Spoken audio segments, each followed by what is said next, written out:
Hi, everyone. This is Alex Epstein, host of Power Hour, and this week we have another Best of Power Hour. Now, before I get into it, I should say I'm preparing some new episodes of Power Hour. I already have Robert Bryce, author of Power Hungry and a new book, A Question of Power, on the docket for late March. And I've got a bunch of ideas for segments that I'm going to do, and then a bunch of ideas for guests. So those should be coming in the next couple weeks. But this week we have another Best of Power Hour. This one is with Richard Salsman on the topic of waste and pollution.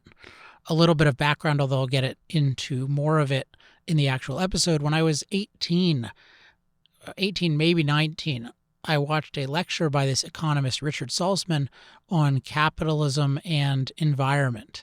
And one thing I noticed was that even though he was an economist, he was very focused on philosophical precision and in particular moral precision when talking about environment and the question of, well, in what sense is environment a value? And he was really looking at it from a human perspective. Another thing I remember is that he was really questioning the way that the concept natural is used in an anti-human way. So I, several years ago, brought him on to discuss these issues many, many years later. I guess this was now, it's got to be 21 years ago that I saw this. And this episode with Richard is maybe 5 years old.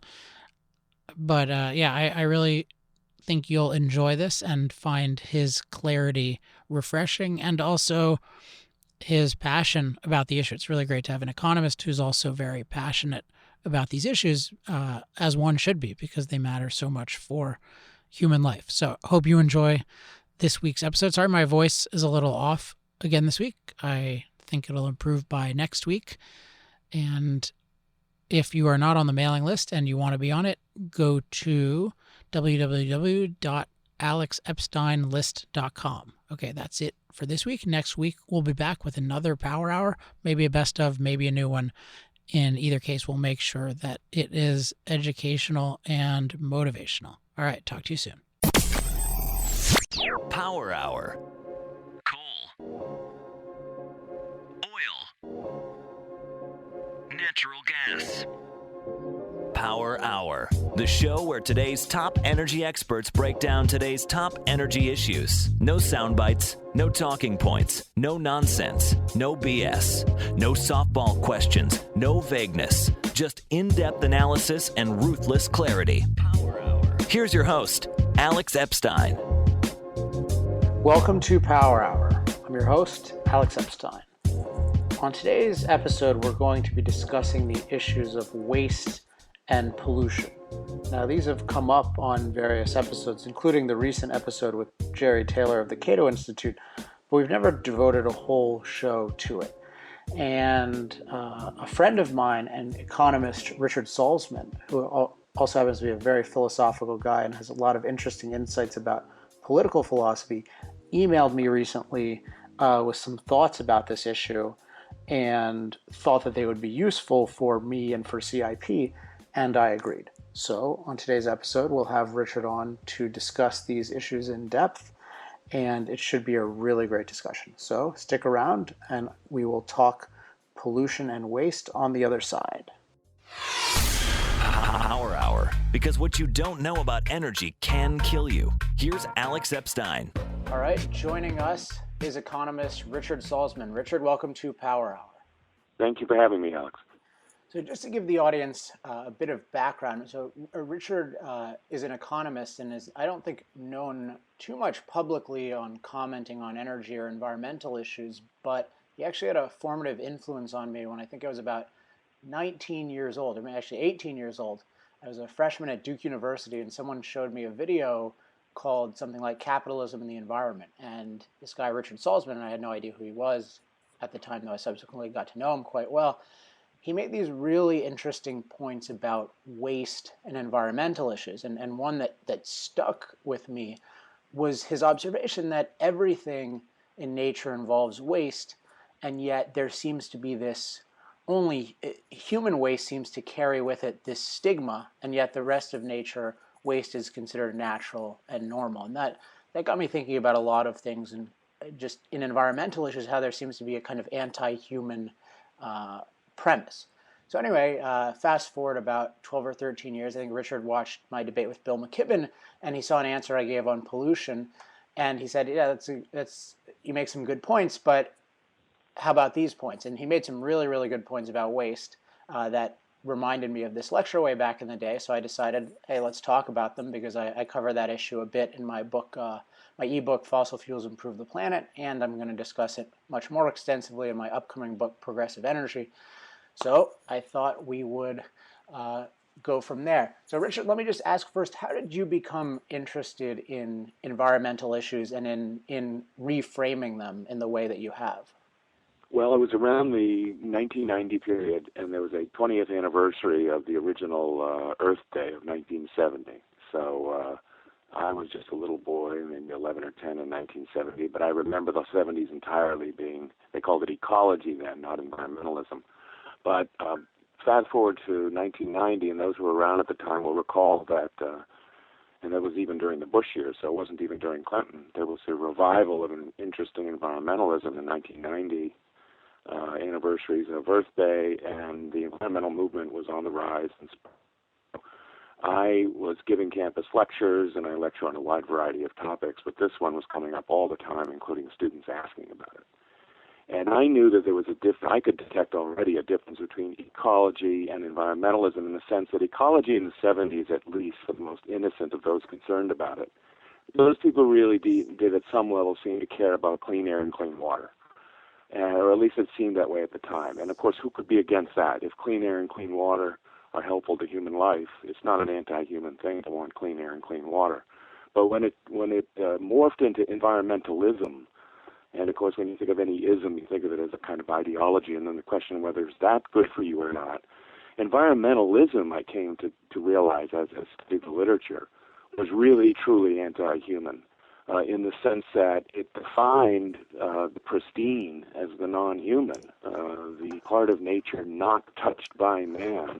The Wildlife Foundation is an extreme example of this, but the Earth Firsters as well.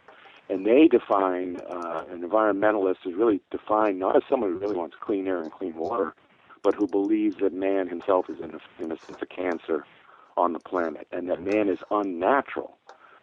And so that he should not be permitted to, quote-unquote, contaminate the natural world. And then the second main feature of environmentalism I found was the idea that nature, and again, nature's not man, nature, everything but man, has some kind of intrinsic value, a value in and of itself apart from any estimation from man. Well, it couldn't have an estimation of man, right? Man's supposed to be out of the equation, according to these people. And when you combine those two, it's really quite a deadly philosophy and an anti-human philosophy. The issues, the sub-issue of pollution versus waste was just something I worked on separately, because it frequently came up that if you, Salsman, and you pro-capitalists are anti-environmentalism, you seem to be, does that mean you're endorsing pollution? So the whole distinction I started drawing between waste and pollution became important to the debate. And we can go into that to the extent you wish. Yeah, for sure. I think I've become very interested in the last 6 months, especially on the use and misuse of the concept natural, because it's one of those concepts that's very dangerous in the sense that it has no legitimate contrast. So, for instance, I think it's pretty safe to say neither of us are religious, so we don't believe in a supernatural. So natural is contrasted supernatural, but if you don't believe there's a supernatural, then there's no contrast. And by the same token, what is the it's natural versus what? Versus human. So what they're doing is they're making human seem bad, instead of just saying, okay, there's human and non-human, and we should prioritize human, and non-human as a means to human. But they're making human beings seem out of nature, and you see this all the time with something like chemical. They'll say a chemical is bad. This frac fluid has chemicals, and I'm scared of chemicals. Right. Even though humans themselves are, of course, comprised of chemicals. So you're right. The major distinction is natural versus supernatural. And if you reject the supernatural realm and you have a natural realm, human beings are natural. They're part of nature. We refer to such things as human nature. Homo sapien, the human nature is a specific kind of animal with a rational faculty. I think it's interesting also because sometimes you hear it said that, well, no, we're distinguishing because humans change the environment or they alter their ecosystem. But that's true of all living things. It's true actually of even inanimate things. So, for example, a tree alters its surrounding environment by shooting roots into the ground, sucking out nutrients and things. Animals change their environment to some extent. Now, it's possibly hated by anti-capitalists that humans are really very good at altering their environment. And they do it, much more politically and much more beautifully, I would say, relative to others. But that's because they have reasons, because they have a mind, they have greater capacities to do so. But this idea of altering, that the distinction is altering the environment of the ecosystem, that isn't even true. And even inanimate objects like volcanoes, earthquakes, tsunamis, they clearly alter the environment. In some cases, those things alter the environment way more than humans possibly could. Changes in the strength of the sun, and things like that, obviously beyond direct human involvement alters. So it isn't even that these environmentalists can cling to by claiming, well, the distinction we're making here is humans have something that's altering the environment and these others don't.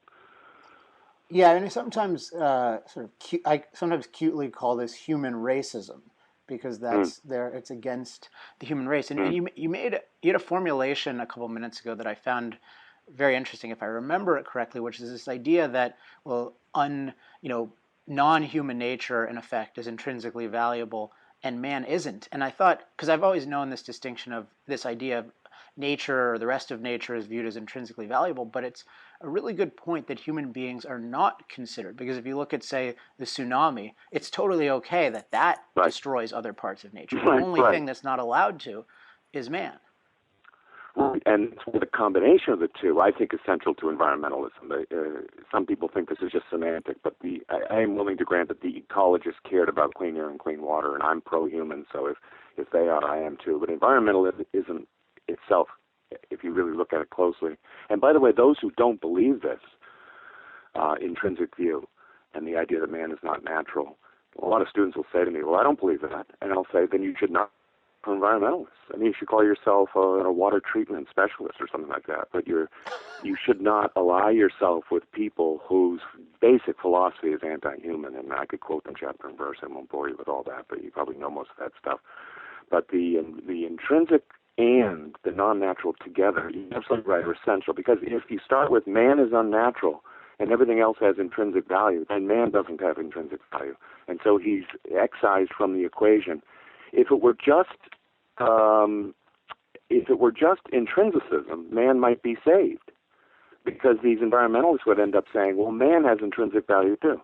Now, even though that's a flawed concept of value, at least man would be in the arena of things that were to be preserved. But the actual way that environmentalists go at this is they don't think that it matters whether man is to be a endangered species. That they don't care about in the least. They care about whether every other insect and thing is an endangered species. But the best way to endanger man as a species is to wreck the political economic system that supports his life, which is pro-capitalist. So it's also, you could go to the level beyond just the science or the philosophy of value theory. You could just go to the political economy of, are most environmentalists pro-capitalist? Well, if you look, you find that they're not. Most of them are interventionists. Most of them are socialists of some kind or another. Most of them want strict controls on all things coming out of the EPA. They endorse all that kind of stuff. They endorse the idea of defining carbon dioxide as a pollutant. Carbon dioxide, the thing we have to expel in order to live, is to them a pollutant to be banned, which is another way of saying you have to ban human life. It's just amazing. The fact that environmentalists also tend on the political economy level to be anti-capitalist is equivalent to someone's, being against the habitat required of the bald eagle. They're opposed to the habitat required of human beings, and the habitat is a pro-capitalist, rights-respecting, limited government, constitutionally limited system. So that's relevant to point out too, I think. And with the expelling carbon dioxide, it's really relevant that in the present technological context, especially with the gutting of nuclear over the last 30 years, we absolutely need to expel carbon dioxide our machines need to on a larger scale, precisely to do work on the scale that a modern human life requires. So there's an exact parallel in terms of we need to generate energy to live in a good way, and that requires CO2. So to call it a pollutant is invalid, and we'll get into this more later, but even if there was a negative byproduct, it's not right to see it as some like negative. I mean, there are all kinds of byproducts in life, but this is one that you can't say the process essential to life, to a good life, is somehow bad. Right. The very contradictions, of course, associated with what types of energy environmentalists find legitimate or allowable, could be picked up all day long. The idea that nuclear would solve some of the problems they claim to be concerned about in terms of CO2 emissions, they, of course, oppose nuclear. And so carbon burning, to the extent it would be abated by nuclear, you'd think they'd be pro-nuclear, but they're not pro-nuclear. So I remember an environmentalist once saying, we don't want safe nuclear power, we want no nuclear power. So, but this is well known now. I think it's also interesting that when you look at, just constructively we know what they're against, but if you look at the few things they name as acceptable to them, namely wind power and the sun, and they don't even allow hydro, do they? Because those require huge dams, and they don't want to stop the extreme swimming of salmon. So if you're just limited to wind and sun are the energy sources of a medieval, crude, medieval, barbaric lifestyle. I mean, that's all it can support, and that's very revealing. It's very revealing that it would pick the two energy sources that would support what at most 5% of the human population that we now have, maybe even less, which, again, it shouldn't be all that inconsistent. It dovetails nicely with their view that there shouldn't be any humans on the planet because they're unnatural. So even all this pretended debate about biomass and wind and this and that is just silly, because fundamentally they endorse these, and not because there are superior ways of supporting a pro-capitalist, pro-industrial habitat for us, but precisely because they don't in any way have the possibility of providing such things. So, and it really, really is that. And this goes back to your point about every living being alters its environment. Every living being, by its nature to live, needs to change the rest of nature to meet its needs. And this includes any attempt at converting sunlight or wind into electricity. These are processes that involve enormous amounts of toxic safety threats that take a good deal of ingenuity to try to deal with, both on the side of the mining and the refining of the kinds of materials that you need to use. Some things in modern solar require, you can't be around them without a hazmat suit.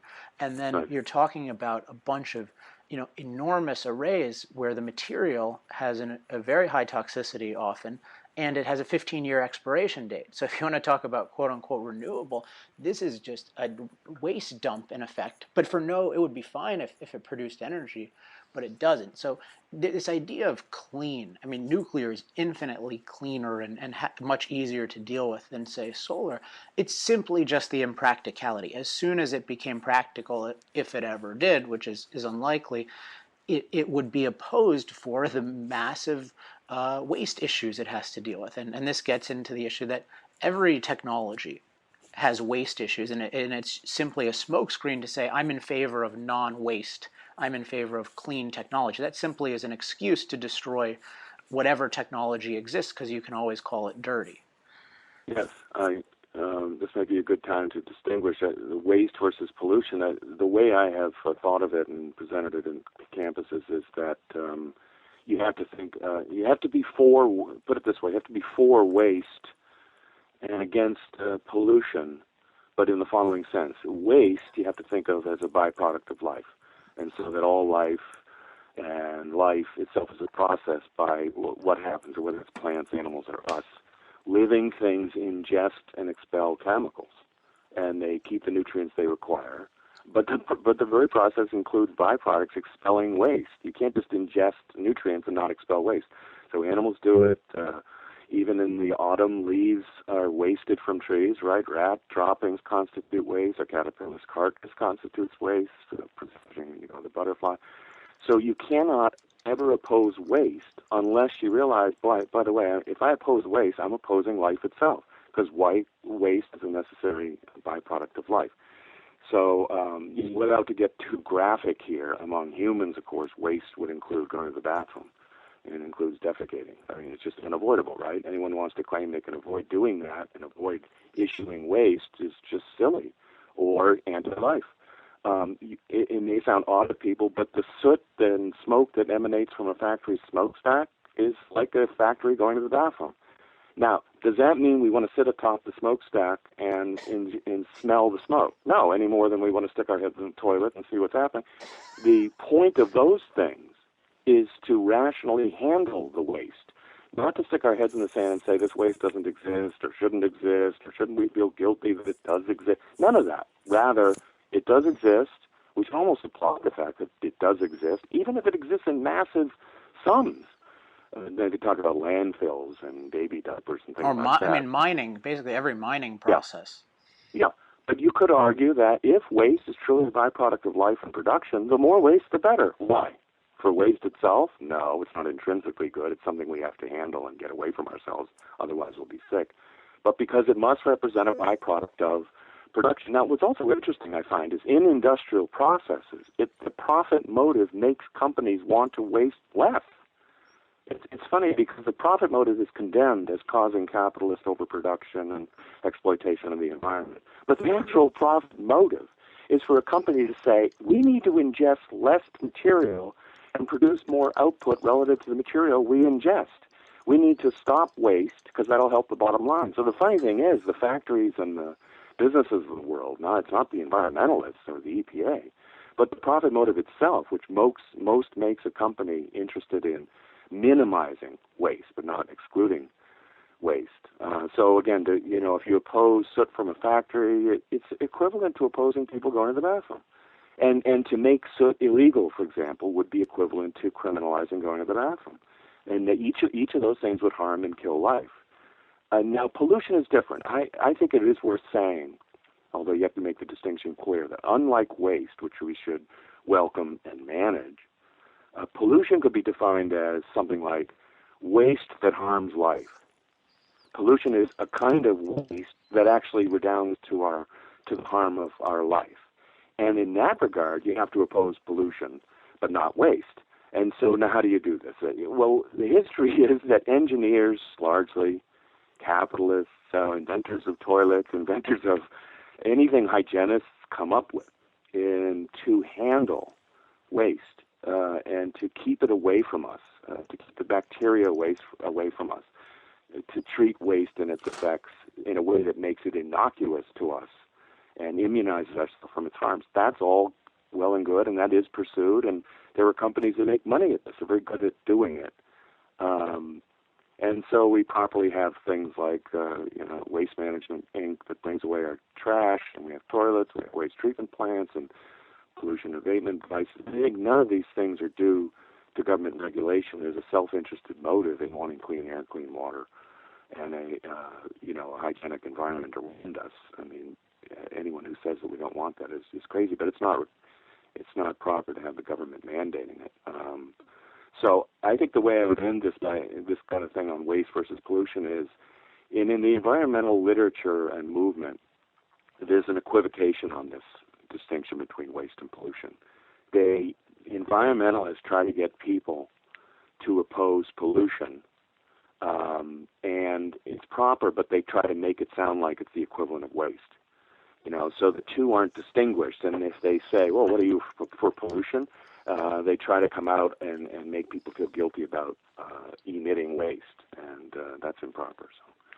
So I want to delve into both of these concepts because I think they're really interesting. So waste, to me, when I think of what is waste, it seems contextual with a given purpose. So it's some byproduct of a process that doesn't serve the basic purpose of the process, but that leaves entirely open, and it either has, qua waste, it either has no value, or it can even have negative value, which then gets to the issue of the self-interest, assuming you have property rights, of either converting that waste into wealth or of neutralizing it so that it has no negative impacts. I'm curious what you think about that, especially if we then talk about waste in an animal context. Are we talking about, so if we talk about, say, a cow going to the bathroom in the river and contaminating the water Right. that we need to drink, how do Right. you classify that in terms of waste and pollution? Are we talking about it from the perspective of the human or the cow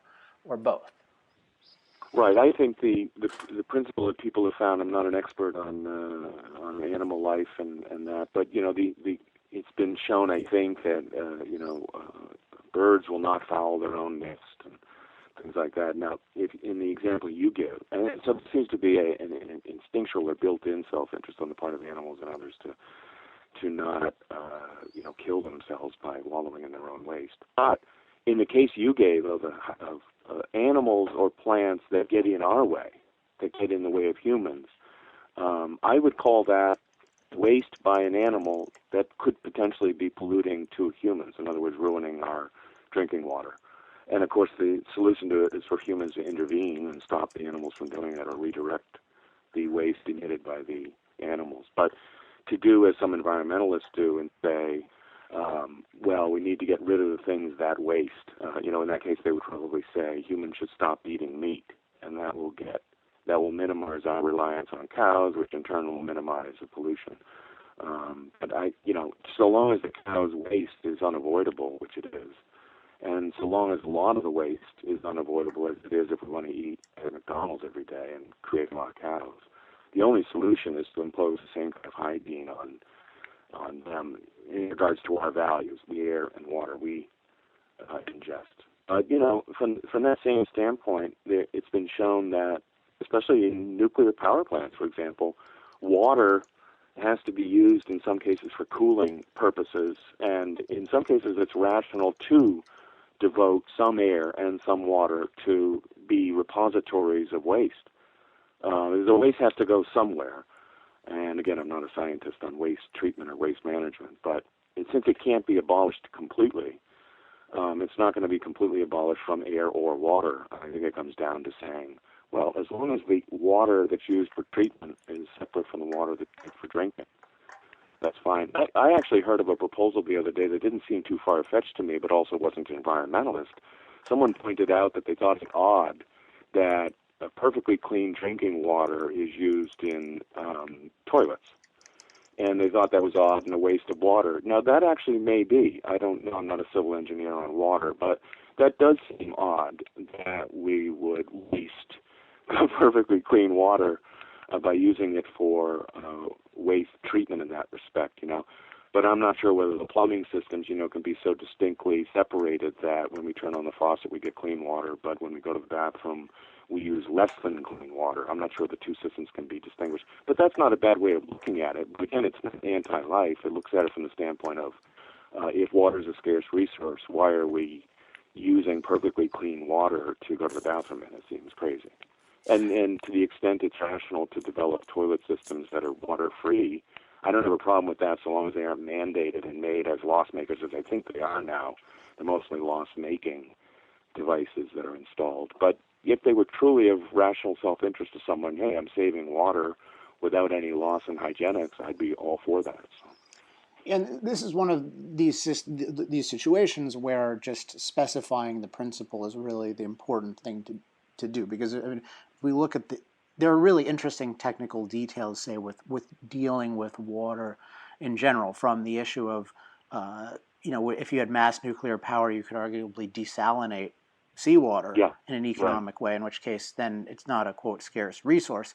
And the fact that we have water socialism in many ways, both in the ocean and when dealing with water, which can lead to real problems and irrational economic situations. But there's also just the technical, the way in which water and then different types of water interact with other materials is just fascinating, and it can be just, salt water can just be so ruinous to different kinds of systems, particularly metals. And one of the beautiful things about petroleum-based products is because they're hydrocarbon instead of carbohydrate, the way they interact with water, they can protect themselves against water for unbelievable amounts of time, whereas, so-called biodegradable things, part of the problem with them is they degrade. So in any case, it's a really interesting topic, but in terms of political philosophy, it can be resolved rather easily, as against having all these busybodies make declarations about issues they usually have a very high degree of ignorance about.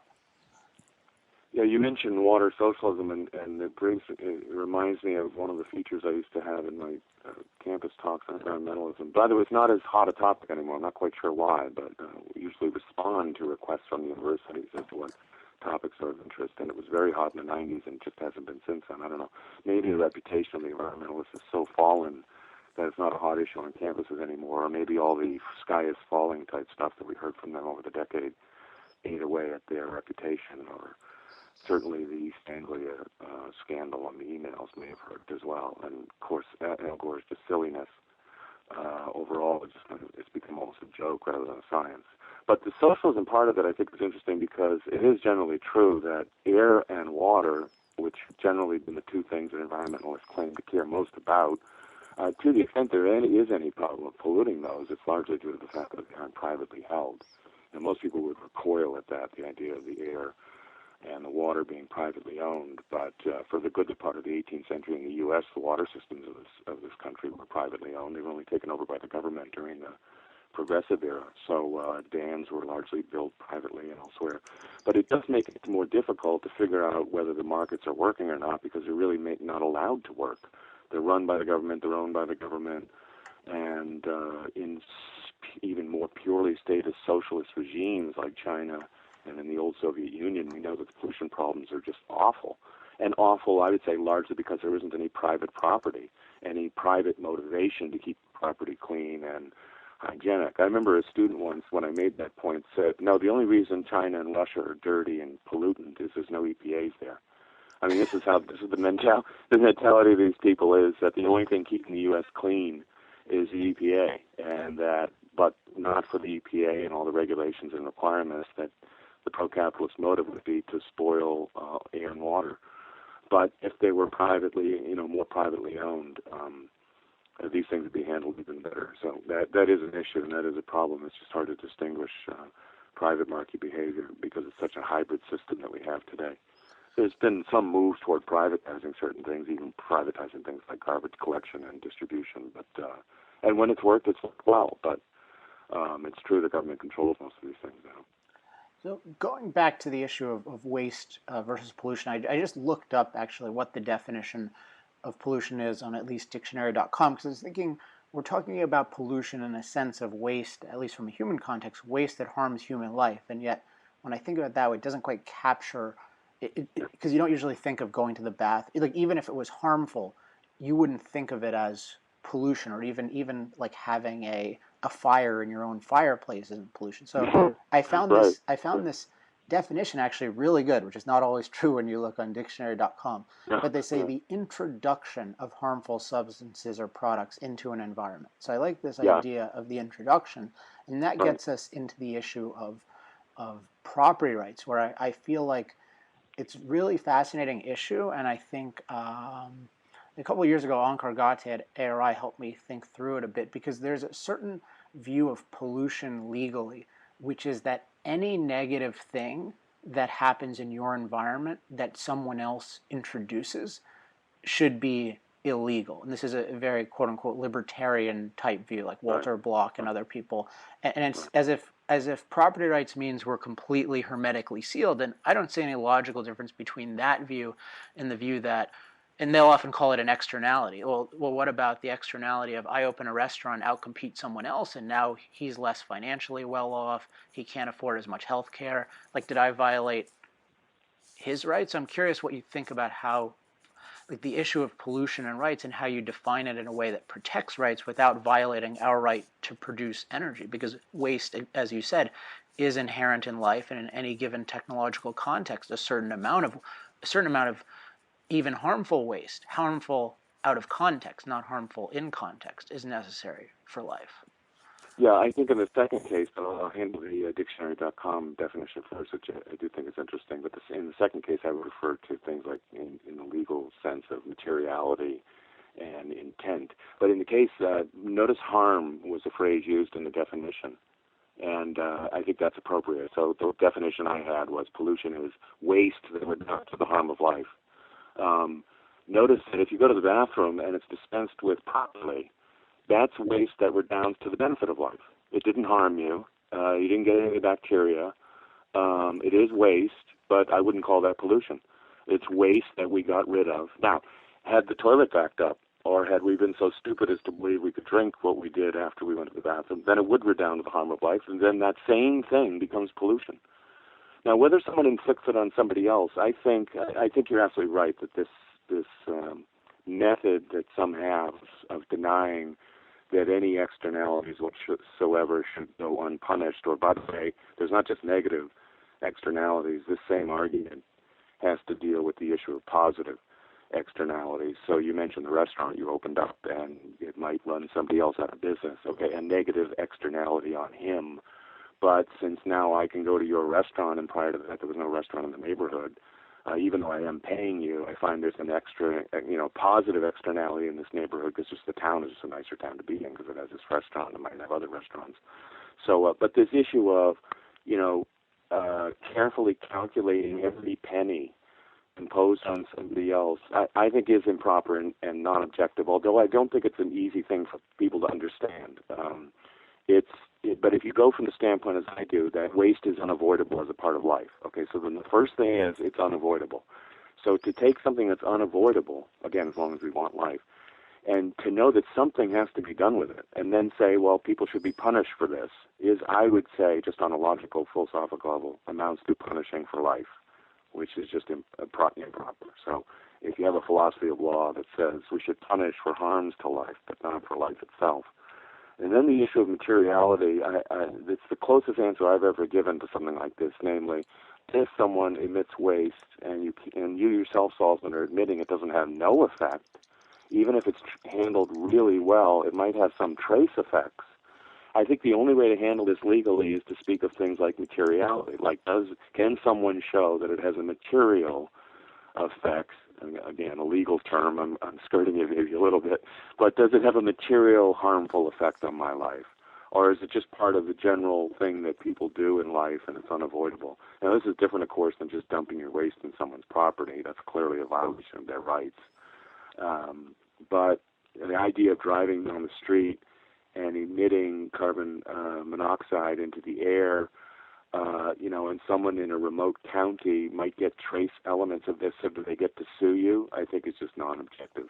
But I don't deny that it's a difficult thing to discuss.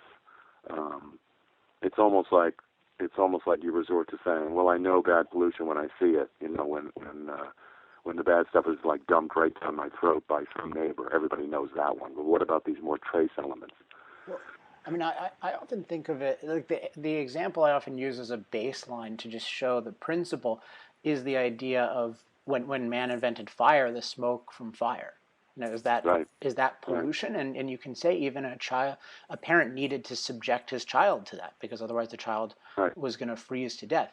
But right. in a modern context, if a parent subjected his child to that amount of smoke, you would say that is I mean, whether it's pollution or it's that is illegal in the sense of it's an unnecessary and real harm. And I think it's important to know historically that what happens is that you're trading a worse form of waste generally for a better form, but more broadly, you're trading a less life-promoting way of life. So waste is only right. one aspect of life and not the most important. The most important right. is the positive, productive. So the way I think about it is kind of like when Ayn Rand talks about the rights of something like patents, and particularly patents, where you have numerous legitimate concerns that people have with their well-being and pursuing it in concert with others.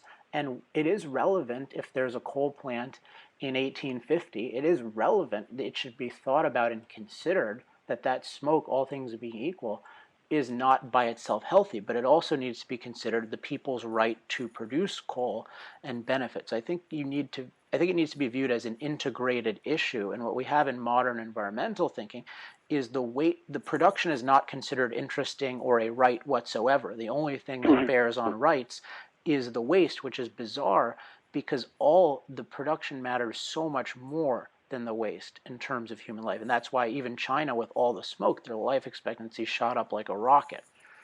Yeah, and even though we want to avoid, say, doing with this kind of a social efficiency calculus, utilitarian cost-benefit analysis, and we want to be rights respecting, which I think capitalism is, even in the issue of waste treatment. It is true. I think the important point you make is about the fact that it's an integrated, it has to be recognized as an integrated process. That's what we started from the beginning, right? That waste is a natural byproduct of production.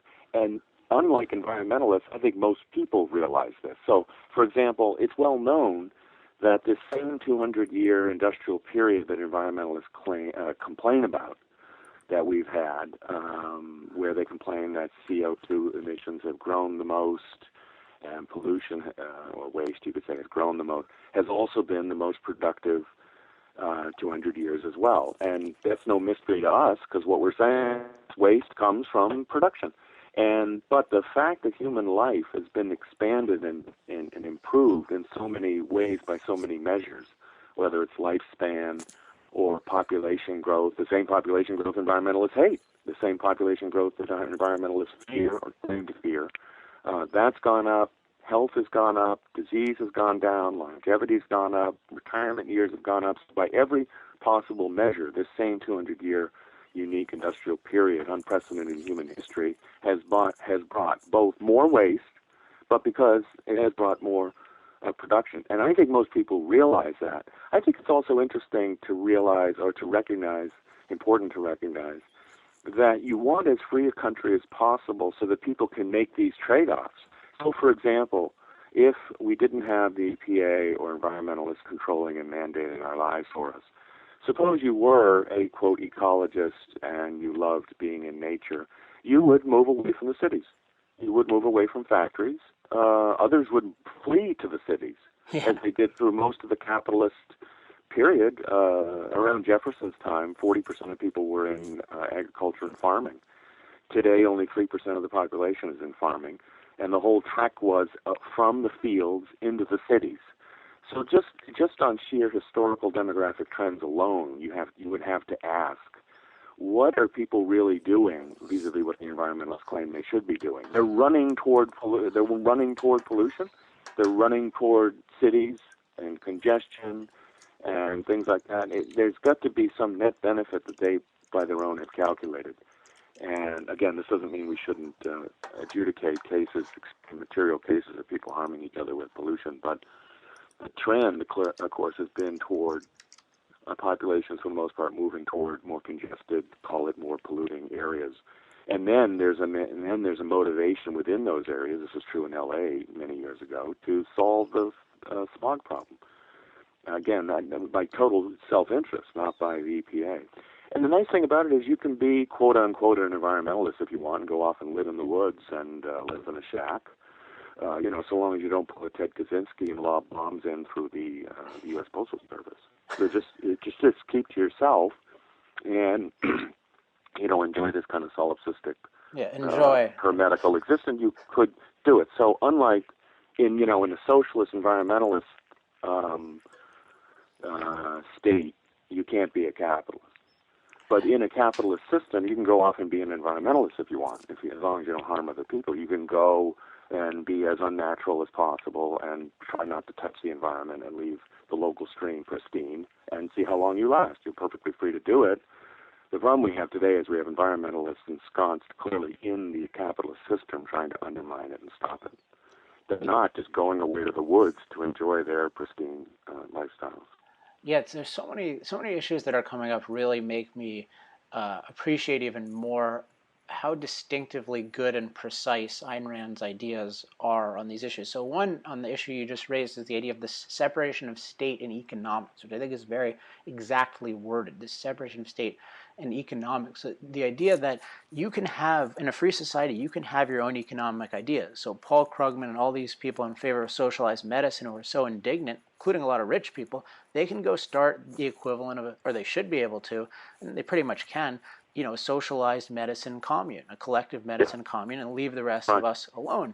So what's obvious then is that this never occurs to them, because what they want is the freedom, so-called, to destroy. And that's true with the environmentalists. What they want to do is destroy the cities, not just not live outside them, but actually just destroy them. Right. Some of them are nihilists, as you just say. They just want to destroy, and others. It's hard to say what the motivations for others are, and you hate to just say they're ignorant. But someone as intelligent as a Nobel Prize winner, who's advocating who should know economics and is advocating policies that would destroy the economy. At some point you have to say, well, the person's not stupid. They must intend this. That's always hard to distinguish. But I think the environmentalists are largely nihilistic. And again, I would encourage any listeners who find this a little shocking and say, geez, I considered myself an environmentalist, and these guys are saying that environmentalists are killers. First of all, if you just read the extreme environmentalist literature, they are. Earth First and others. What's that liberation group? I forget. Earth Liberation Society. There's a whole bunch of them you can find. Ted Kaczynski types. But the more a mixed case they'll say is, well, I consider myself an environmentalist. And again, the test is, if you want clean air and clean water, so do I. We're on the same side. You should be pro-capitalist, pro-technology, pro-industry. Don't scratch your head over that. That is not a head-scratcher. That is what capitalism has delivered, a very clean environment and a very productive environment at the same time, which is no mean feat, because the more productive an environment becomes, the more waste it will emit. Okay, but what does it also become very productive at? It becomes very productive at waste management. That's one of the sub-industries in capitalism. It's amazing. And again, not instigated by the EPA. Now, the distinction on environmentalism is, if you believe at some deep level that you as a human being aren't really natural, you're not really a natural part of this world, you're somehow unnatural or synthetic, and worse, if you further think all the things that do have value in this world, which isn't you, have intrinsic value, in which case they don't relate to you at all. They shouldn't relate to you at all, and they should all remain untouched, which is the main goal of the environment. You would die. That's it. That's why they're killers. You would have to leave the intrinsically valuable things untouched, according to the environmentalists, because the minute you intervene, you contaminate and destroy. So the funny thing is, the environmentalists actually think we're nihilists and we're destroyers. We think they are. It's a very odd setup. I've seen this mentality coming at me. They see us as destroyers. Sometimes they'll refer to it as raping the environment, raping nature. So a physical act of, penetrating, an oil drill rig, literally penetrating the earth and violating her honor.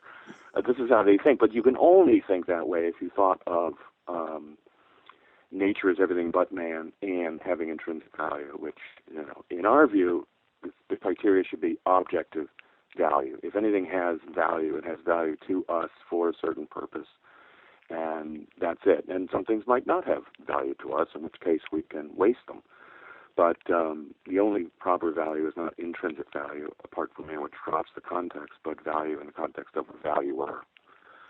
So long as that's done, we value clean air and clean water, but we also value a vigorous, growing economy, which will emit waste.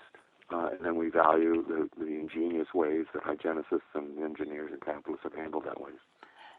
With regard to even the term environmentalist, it's such a, if you just think about, you're thinking about life, you're thinking about your philosophy just from the drawing board, it would be very bizarre to think I'm going to define myself by environment. Like that's going to be the integrating principle of life, like my surroundings. It'd be like me saying, in my office right now, I'm an officist.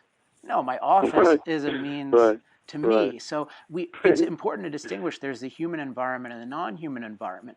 But the only way you would define a whole philosophy is if the non-human environment was the goal. Because if the human environment was the goal, then you would be a humanist. Human life would be so you'd say, I'm a humanist. So just like with nature, there's no real contrast. The question is, what's the contrast to environmentalist? And the real answer is humanist, someone who values human life.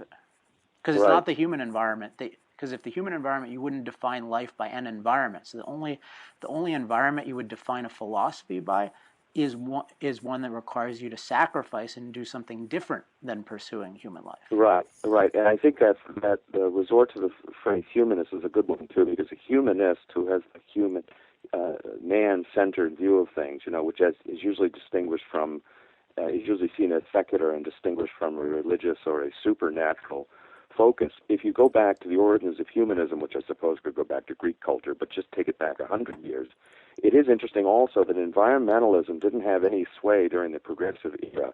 Now, there were Teddy Roosevelt-type conservationists, clearly. There's no doubt about that. But their motive was, as the cities are growing, let's have a central park, so what? So humans can never touch it? No, so humans could enjoy it on the weekends and stroll their babies through Central Park. And then look at Central Park itself, a highly managed system with zoos in it and castles and places to roller skate and stuff like that. There's fountains, you can go skating, there's duck pond.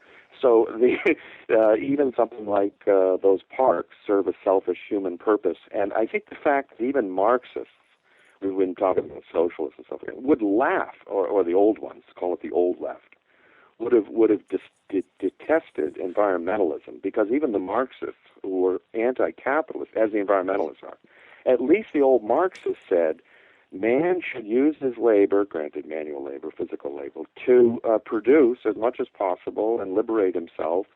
And no old school Marxist would ever truck with environmentalism. He would consider it anti-human. And so the humanists among the secular left, of the old secular left, would be anti-environmentalists in the way I am. They would just be there for a different reason. But I think the original point you made, Alex, is a good one about how can they be environmentalists. It seems like an odd essential to focus on. I think the easiest way to think of the error is to substitute the word habitat, which even they will use. So, and then in this way, you can say to environmentalists, okay, you seem concerned about the habitat, say, of the owl, of the spotted owl. Now, what do you mean by that? Or sometimes I'll say ecosystem, but habitat seems more narrowly construed. Mm-hmm. And they would say, all the things that spotted owl needs to survive and flourish. And you say to yourself, okay, I understand that. We could probably even define that together. But then my answer, my retort would be, humans have a habitat, do they not? We can't live at the bottom of the ocean. We can't live in very, very high heat. So there's a habitat that maximizes the living, surviving, and flourishing of human beings as well. Why wouldn't environmentalists who allege to be concerned with habitat not want to maximize the human habitat? And my answer would be they largely don't, because they don't consider humans to be natural. But if they did, and if they were concerned about the human habitat, well, then you can start getting into a discussion about what is the optimal human habitat, not just physiologically, heat and clothing and shelter and all the things that are common and pedestrian, but more political, economic. He needs freedom. He needs the rule of law. He needs a government focused on protecting his rights, not violating them.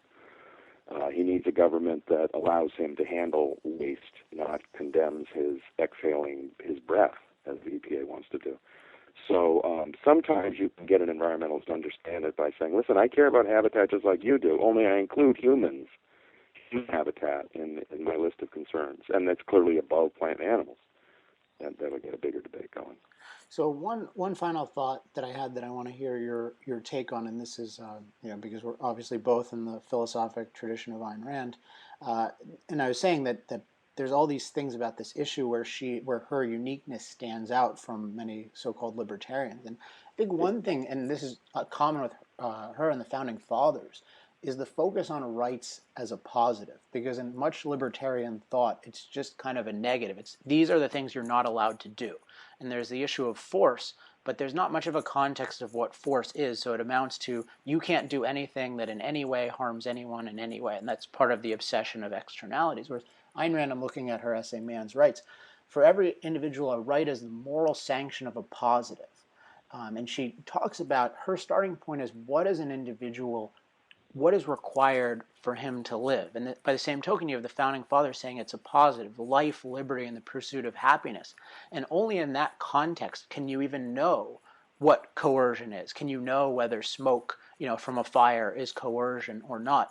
But it's really just so valuable to think of rights as a means to an end, as a positive thing, rather than just this arbitrary duty we have to in no way touch other people, regardless of what that means for the positive of human life and the positive of production, which I think is incredibly undervalued by most political theorists.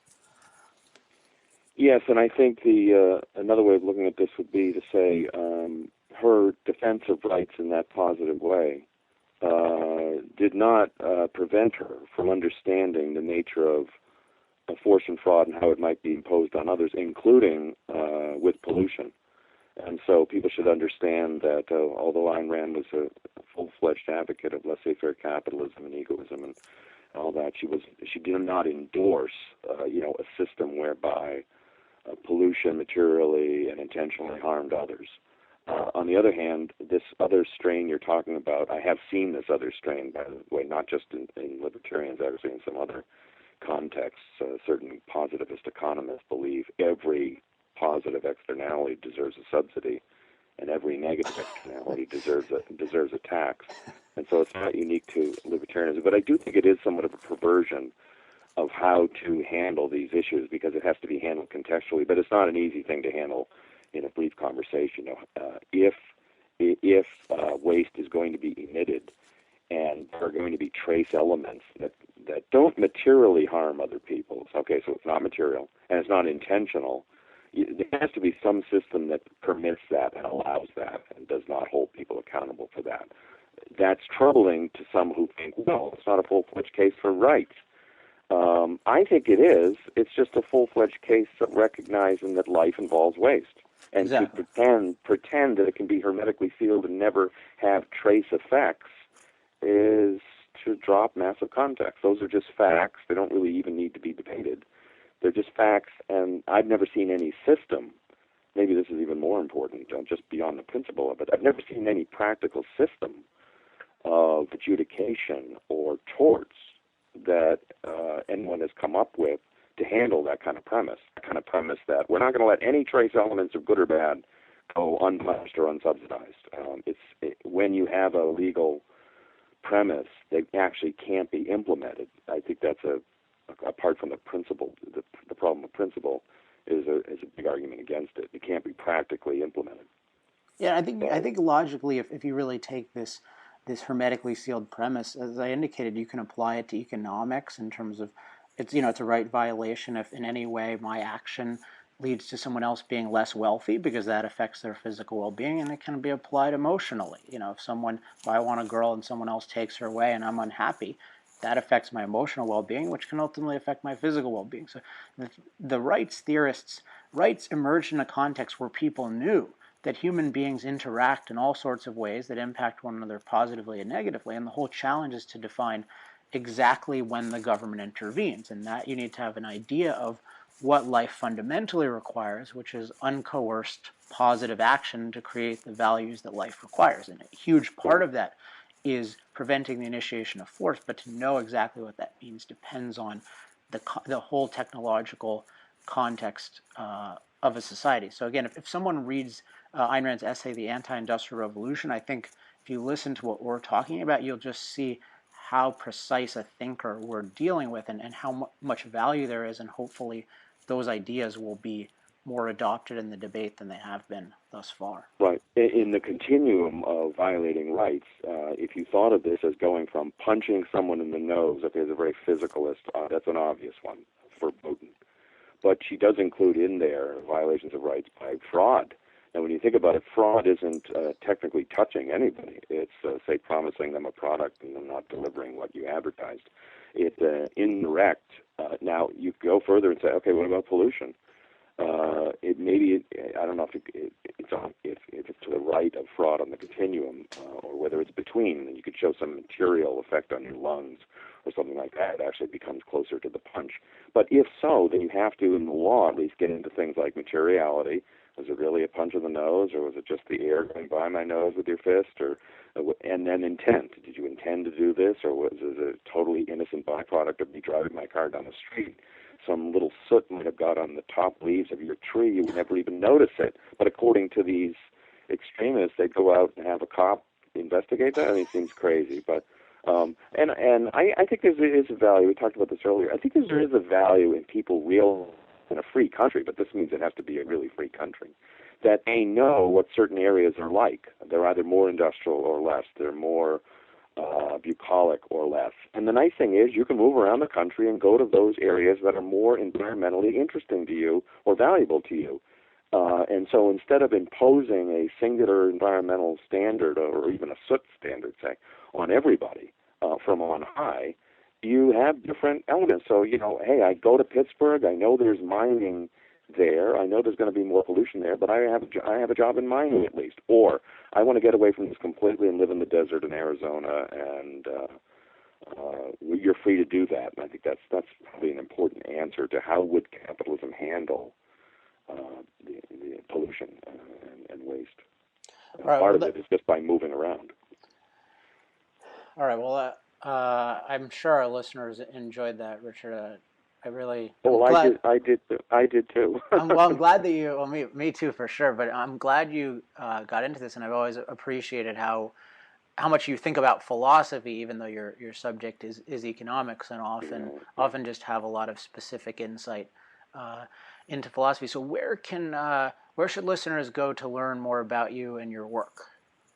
Well, they can start, I guess, on my corporate website, which is Intermarket Forecasting, but that's more my economic stuff. The other place to go is at Forbes.com. I have a regular column which deals with mostly economics, but sometimes some of these more tangential things like government policy, public policy, and other areas. So Forbes.com, if you just search by Richard Salsman at Forbes.com, you'll get to my And Salsman is S-A-L-S-M-A-N. Right, S-A-L-S-M-A-N, Richard. So that'd be a place to start, and you could probably just Google me too, and you'll find some stuff. All right. I'm working on a personal website where some of my stuff, including on environmentalism, will be available, but that's probably in the middle of the year. All right. Well, just let me know, and for sure we'll post a link to it. Any final thoughts you want to leave listeners with? Well, I want to applaud the work you're doing. I really like it. I've been following it, obviously, and I think it's wonderful. And I've seen you on the web and elsewhere, but the work you're doing is great, and I applaud it. So the more following you get, the happier I am. So keep up the good work. All right. Thanks, Richard, for coming on the show, and we'll talk to you soon. Okay. Thanks, Alex.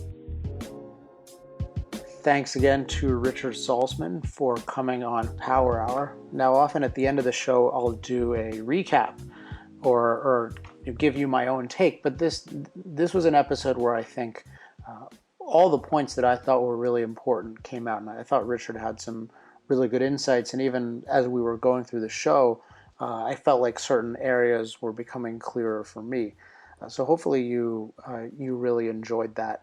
And I think we got through a full hour of an interview, so it's Power Hour. We don't want to go too much farther over. So, as always, any questions, comments, love mail, hate mail, email me at alex@industrialprogress.net. And until next time, next week we'll have another great show, another great guest. Until then, I'm Alex Epstein. This has been Power Hour. Power Hour. Life, liberty, and the pursuit of energy. Power Hour. The antidote to shallow thinking about energy issues.